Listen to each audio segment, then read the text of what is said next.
Hello friends, स्वागत है आपका आपके अपने YouTube channel R S teacher academy पर।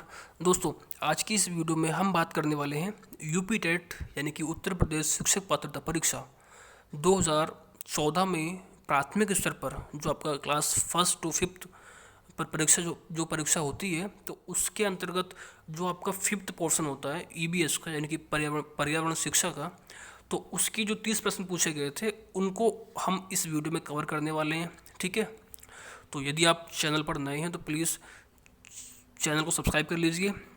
ठीक है, चलिए बात करते हैं हम प्रश्न की। ठीक है, तो पहला पहला प्रश्न पूछा गया था हमारा, वायु दाब नापने वाला यंत्र किस नाम से जाना जाता है?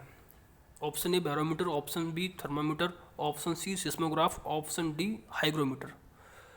तो इसका राइट आंसर होगा आपका ऑप्शन ए बैरोमीटर।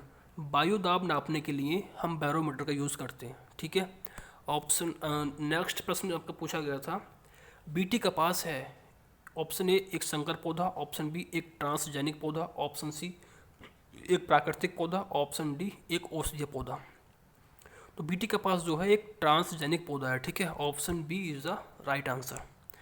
नेक्स्ट प्रश्न आपका पूछा गया था, कौन सा वायुमंडलीय प्रदूषक अम्लीय वर्षा का मुख्य कारक है? यानी कि जो एसिड रेन होती है, तो एसिड रेन का जो मेन जो रसायन है किसके द्वारा, मतलब जो मेन केमिकल है, कौन उसका मुख्य जो प्रमुख कारक है? ऑप्शन ए SO2 यानी कि sulphur dioxide, option B H2S यानी कि hydrogen sulphide, option C HCl hydrogen chloride, option D nitrogen. तो अम्लीय वर्षा के लिए जो जिम्मेदार जो आपका केमिकल होता है, कंपाउंड होता है, उसको हम बोलते हैं SO2 सल्फर डाइऑक्साइड। ठीक है, option A is the right answer. Next प्रश्न की अगर हम बात करें, तो नेक्स्ट प्रश्न पूछा गया था हमारा, निम्न में कौन सर्वाधिक उत्पादन पारिस्थितिकी तंत्र है? ऑप्शन ए उष्ण कटिबंधीय वर्षावन, option B tundra, option C savanna या फिर ऑप्शन डी मरुस्थल। तो इसका राइट आंसर होगा आपका ऑप्शन ए उष्ण कटिबंधीय वर्षावन जो है वो सर्वाधिक उत्पादन पारिस्थितिकी तंत्र है। ठीक है, चलिए नेक्स्ट प्रश्न पूछा गया था, निम्नलिखित में से कौन सा रसायन आम पकाने में प्रयोग होता है? आम को पकाने के लिए कौन से केमिकल का यूज़ करते हैं? Option A calcium carbonate, option B calcium hydroxide, option C calcium carbide या फिर ऑप्शन डी कैल्शियम क्लोराइड। तो इसका राइट आंसर होगा आपका option C calcium carbide. Calcium carbide का यूज़ हम आम पकाने के लिए करते हैं। ठीक है, नेक्स्ट प्रश्न आपका, कौन सी बीमारी दूषित जल पीने से होती है? यानी कि जो गंदा पानी पीने से कौन सी बीमारी होती है हमें? Option A AIDS, option B typhoid, option C anaemia या फिर ऑप्शन डी टिटनेस। तो टाइफाइड बीमारी जो है आपकी वो दूषित जल पीने से होती है, यानी कि option B is the right answer. ठीक है, यदि आपको वीडियो अच्छी लग रही हो तो प्लीज़ वीडियो को लाइक भी कर दें। ठीक है, चलिए नेक्स्ट प्रश्न पूछा गया था, निम्नलिखित में से कौन सी ग्रीन हाउस गैस नहीं है? Option A CO2 carbon dioxide, option B N2O nitrous oxide, option C CO carbon monoxide, option D CH4 यानी कि मीथेन। तो ग्रीन हाउस गैस कौन सी नहीं है? तो देखिए कार्बन मोनोऑक्साइड एक ग्रीन हाउस गैस नहीं है, यानी कि option C is the right answer. बाकी अगर हम बात करें CO2, N2O और CH4 की, तो ये तीनों की तीनों क्या है आपकी ग्रीन हाउस गैसेस हैं। ठीक है, नेक्स्ट प्रश्न की बात करें, तो इनमें से कौन द्विबीजपत्री पौधा है? ऑप्शन ए बांस, ऑप्शन बी केला, ऑप्शन सी गन्ना, ऑप्शन डी सरसों। तो द्विबीजपत्री पौधा आपका है सरसों, option D is the right answer. ठीक है, चलिए बात करते हैं अगले प्रश्न की। अगला प्रश्न पूछा गया था, पौधों में जल का अधिग्रहण किसके द्वारा होता है? तो जल यानी कि जो पौधे होते हैं, पौधों में जो जल है, ये देखिए जड़ जड़ से लेकर पत्ती तक जो पानी जाता है तो वो किसके द्वारा जाता है? ऑप्शन है xylem, option B phloem, option C cambium या फिर ऑप्शन डी पैलिसेड।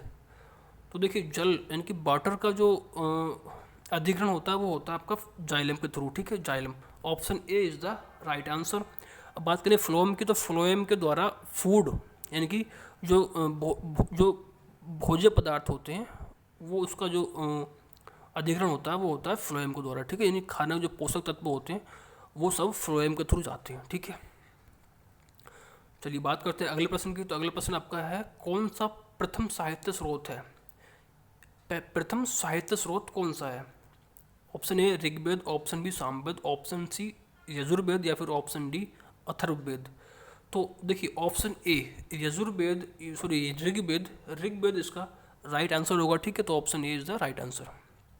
प्रथम साहित्य जो है आपका ऋग्वेद है, ठीक है। चलिए अगला प्रश्न पूछा गया था, वायुमंडल में 99% भाग पर किन दो गैसों का विस्तार है? यानी कि 99% ऐसी कौन सी दो गैसें हैं जिनका जो जो कि वायुमंडल में 99% है? तो ओजोन एवं ऑक्सीजन, ऑक्सीजन एवं नाइट्रोजन, कार्बन डाइऑक्साइड एवं ओजोन, या फिर ऑप्शन डी आर्गन एवं ओजोन। तो देखिए जैसे कि आप जानते हैं लगभग 78% नाइट्रोजन होती है, ठीक है। 78% क्या होती है? नाइट्रोजन, बाकी 21% ऑक्सीजन। तो कुल मिलाकर 99% ऑक्सीजन और नाइट्रोजन गैसों का मिश्रण होता है। तो option B is the right answer. चलिए बात करते हैं अगले प्रश्न की। तो अगला प्रश्न पूछा गया था, पर्यावरणीय अध्ययन में शैक्षणिक भ्रमण का मूल उद्देश्य है। यानी कि यदि बच्चों को ईबीएस के अंतर्गत जब आप पर्यावरण आप बच्चों को पढ़ा रहे हैं तो उसमें शैक्षणिक भ्रमण यानी कि भ्रमण कराना का मूल उद्देश्य क्या है? ऑप्शन ए बच्चों की ऊर्जा को विकसित करना, ऑप्शन बी छात्रों के लिए प्रत्यक्ष अनुभव, ऑप्शन सी समाजीकरण को बढ़ावा देना, या फिर ऑप्शन डी टीम भावना बढ़ाना। तो देखिए शैक्षणिक भ्रमण यानी कि आप देखिए जैसे आप ईवीएस के अंतर्गत आप मान लीजिए किसी पेड़ के बारे में बताना चाहते हैं तो आप बच्चों को बगीचे में लेके जाएंगे, ठीक है। बगीचों में आप बहुत सारे पेड़ों को दिखाएंगे तो उससे क्या होगा, छात्रों के लिए आप प्रत्यक्ष अनुभव डायरेक्ट एक्सपीरियंस आपको उनको प्रोवाइड करा रहे हैं। तो option B is the right answer, ठीक है। चलिए बात करते हैं अगले प्रश्न की। कार्यकीय रूप से शुष्क मिट्टी की क्या विशेषता है?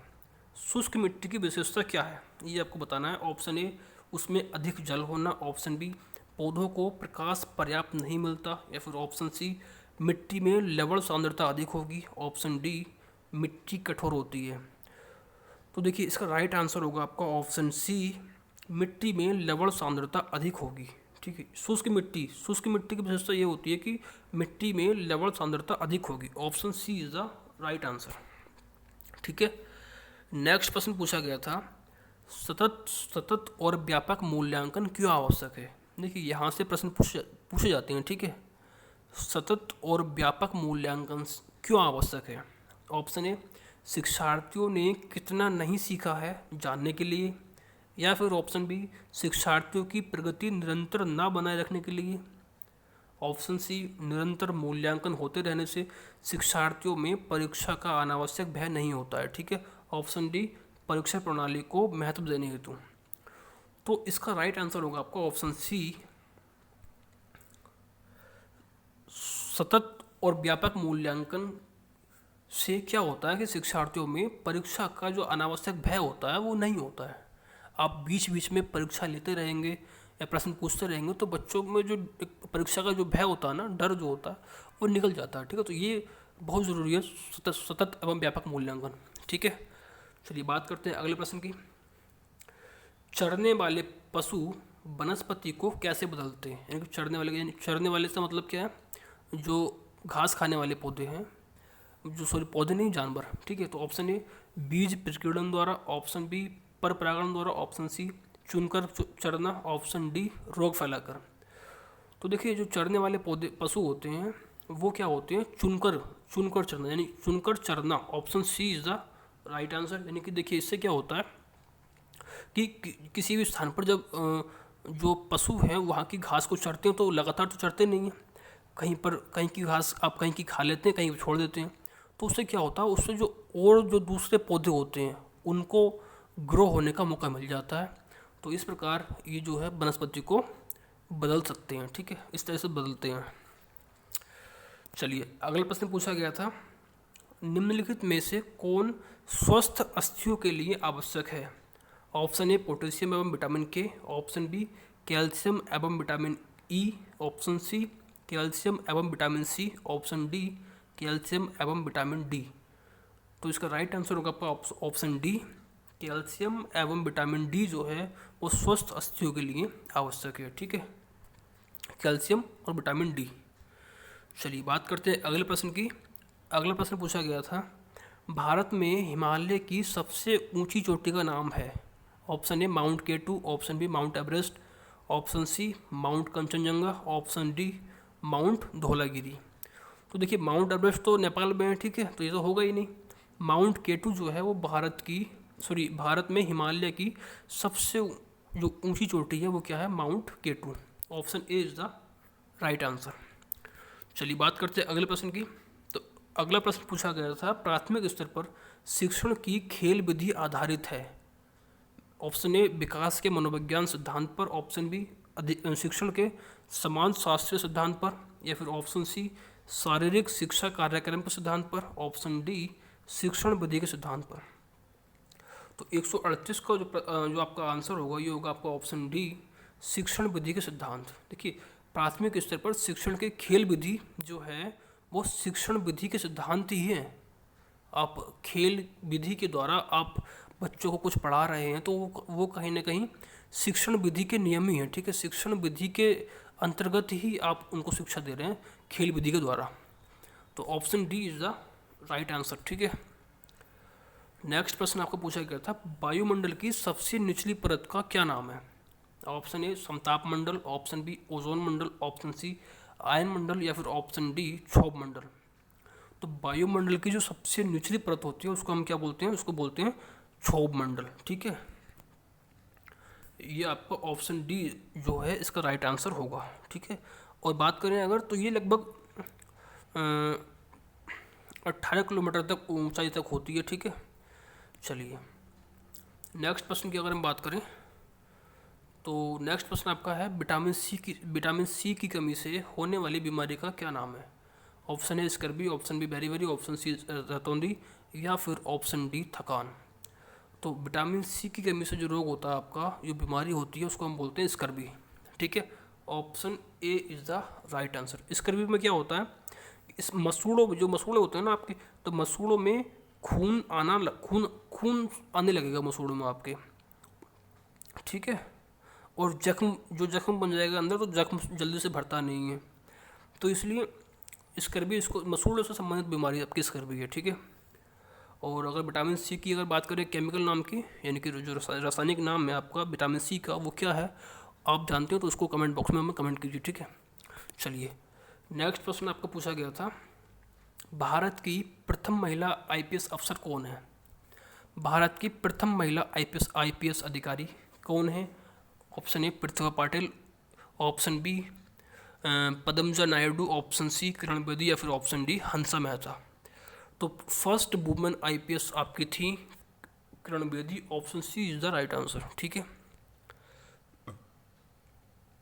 नेक्स्ट प्रश्न आपको पूछा गया था, असोम का प्रसिद्ध एक सींग वाले गैंडे वाला वन्य जीव अभ्यारण्य कौन सा है। इनकी एक सींग वाले गैंडे का जो के लिए जो वन्य जीव अभ्यारण्य है जहाँ वो कहाँ पर है, असम में है, तो उसका नाम क्या है ये आपको बताना है। Option A Manas, option B Kaziranga, option C Gir जंगल, या फिर ऑप्शन डी कान्हा किसली। तो उसका राइट आंसर होगा आपका ऑप्शन बी काजीरंगा, ठीक है। काजीरंगा जो राष्ट्रीय उद्यान है एक सींग वाले गैंडे के लिए जाना जाता है, और कहाँ पर है, असम के अंदर है, ठीक है। चलिए बात करते हैं अगले प्रश्न की। तो अगला प्रश्न पूछा गया था, निम्नलिखित में से कौन सा आग्नेय चट्टान का उदाहरण है। Option A basalt, option B चूना पत्थर, ऑप्शन डी स्लेट, या फिर ऑप्शन डी ग्रेफाइट। तो देखिए इसका राइट आंसर होगा आपका ऑप्शन ए बेसाल्ट जो है वो आग्नेय चट्टान का उदाहरण है, ठीक है। चलिए बात करते हैं अगले प्रश्न की। तो अगले प्रश्न पूछा गया था, पृथ्वी के वातावरण की किस सतह में ओजोन परत पाई जाती है। ओजोन परत के बारे में आप जानते होंगे, ठीक है। तो option A troposphere, option B stratosphere, option C mesosphere, या फिर ऑप्शन डी आयनोस्फेयर। तो ओजोन परत जो आपकी पाई जाती है ये आपकी पाई जाती है कहाँ पर, स्ट्रेटोस्फेयर, ठीक है, यानी कि समताप मंडल में। Option B is the right answer, ठीक है। और ओजोन परत का अगर काम की अगर हम बात करें तो उसका जो मेन काम क्या होता है, जो सूर्य से आने वाली जो परावैंगनी किरणें हैं उससे हमारी रक्षा करना, ठीक है, उसको रोकती है ये, ठीक है ना। तो काफ़ी इंपॉर्टेंट आपके लिए लेयर है ये, क्योंकि ये अगर ना हो तो जो मानव जाति है उसके लिए कहीं ना कहीं जीवन संकट की उस जो स्थिति है वो उत्पन्न हो सकती है। ठीक है, नेक्स्ट प्रश्न की अगर हम बात करें तो नेक्स्ट प्रश्न आपका पूछा गया था, सिख धर्म के संस्थापक निम्न में से कौन है?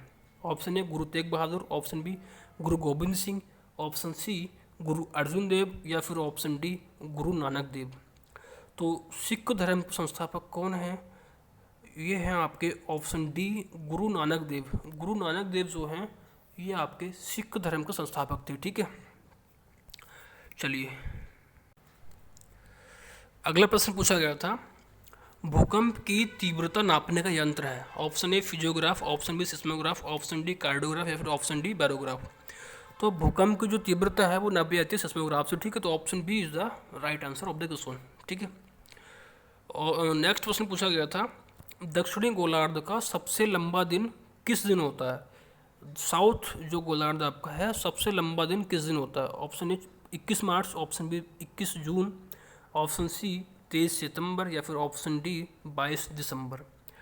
तो इसका राइट आंसर होगा आपका option B 21 June, sorry option D 22 December.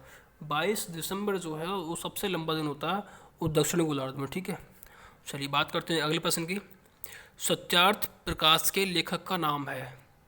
Option A Swami Dayanand Saraswati, option B Swami Vivekananda, option C Raja Rammohan Roy, option D Madan Mohan Malviya. तो सत्यार्थ प्रकाश जो है वो किसने लिखी है? ये लिखी है आपकी स्वामी दयानंद सरस्वती ने। ठीक है, option A is the right answer. चलिए बात करते हैं अगले प्रश्न की, ये सेकंड लास्ट प्रश्न आपका है, बिहू भारत के किस राज्य का लोक नृत्य है?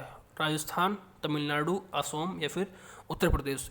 तो बिहू जो है ये आपका असम का लोक नृत्य है। ठीक है, चलिए बात करते हैं लास्ट प्रश्न की, और लास्ट प्रश्न आपका है, खाद्य श्रृंखला के परस्पर समूह को कहा जाता है? क्या खाद्य चक्र, खाद्य जाल, श्रृंखला अभिक्रिया, या फिर बायोमास का पिरामिड। तो उसको क्या बोलते हैं? तो इसका सही आंसर होगा आपका ऑप्शन सी खाद्य जाल, यानी कि जो खाद्य श्रृंखला के परस्पर संबंध को हम बोलते हैं खाद्य जाल। ठीक है, तो ये थे आपके प्रश्न जो कि EBS के पूछे गए थे। सभी के सभी प्रश्न इस वीडियो में मैंने कवर किए हैं। तो वीडियो आपको अच्छी लगी हो तो प्लीज़ लाइक करें वीडियो को, और प्लीज़ यदि आपने चैनल को अभी तक सब्सक्राइब नहीं किया तो प्लीज़ सब्सक्राइब भी कर लें। ठीक है, चलिए धन्यवाद, मिलते हैं एक नई वीडियो में, तब तक के लिए नमस्कार, जय हिंद।